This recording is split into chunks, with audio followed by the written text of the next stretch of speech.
Also have something that's called a spot brush and a demi corrector. Now this product is like a spot protector, or spot corrector. So if you have some little, you know, spots of sun damage or little leftover kind of pimples, spots or something that you want to give a little bit of extra coverage on, it's great for that. Some people suffer quite a bit.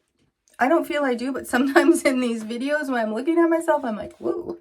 The under eye circles and darkness, you can put just a little bit in the very crevice of where it's the darkest, and then blend that out, and it will really help with that look. Again, on my video here, it's really hard to portray that, but I'm getting there.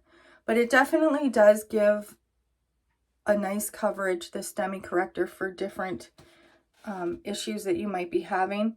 Some suffer from some pretty severe different rosacea and that kind of thing, and it can really help with that. So I've just kind of went in, and that sunspot over there almost disappeared. The marionette lines, if you have a little bit of extra darkness down here, again, just a very light touch, and then you want to buff that out. You can do this step before you do your main hack, or you can do it after, just depends, and sometimes both. Sometimes you do it first, and then once you've blended everything out, you kind of blend it away, so you need to come back in with a little touch more. And then we also have, so again, like I said, sometimes you just blend it out a little bit more and you want a little more intensity. So if so, you could just come back in. Again, it's still only your one layer because this is where you've put your contour, but if you've blended out and you want a little bit more, go back in and just touch it up. It's so versatile. You can totally add more as you go. The cheek, again, I did that first, but sometimes I said I like to do it after because you just want a little bit more color and life in your skin. I'm not too big on the super rosy cheeks, but I like a little bit. And then you can also kind of dab that on your eyes if you want to. And boom. Then we also have a product to set this. We have a setting spray and we have a setting powder. The powder also fits right in the compact, and it's a vanilla dust setting powder. And we have a powder brush. So you just go in with your brush and do some tap, tap, tap, and then tap it on to set that in, especially if you have oily skin, but also just to set your makeup for the day so you know that it's not going to go anywhere. If you just leave it as is, it leaves a nice dewy finish, but it can have a tendency to transfer a little bit or smudge if you don't do the setting powder, but it's not always the case. It just depends. Everybody's skin is different, so you do you and just figure out and play around with it a little bit of what works best for you.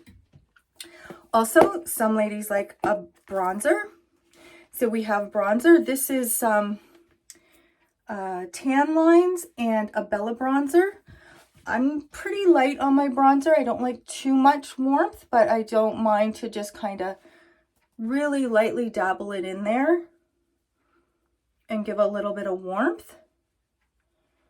And then maybe a touch on the nose. Another fantastic product that also fits in your compact is called an illuminator.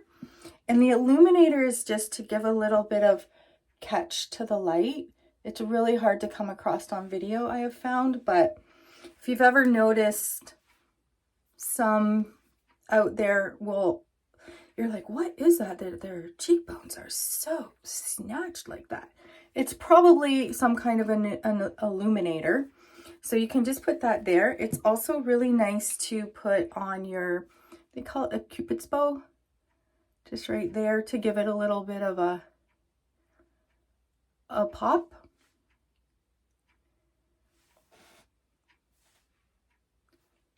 So there's so many different aspects to this makeup that you can play around with. Super versatile, and you can make it how you want to make it. So I'm going to extend this video a little bit longer, and I'm going to go into eyes. If you don't want to continue watching, that's fine. We've done our main hack.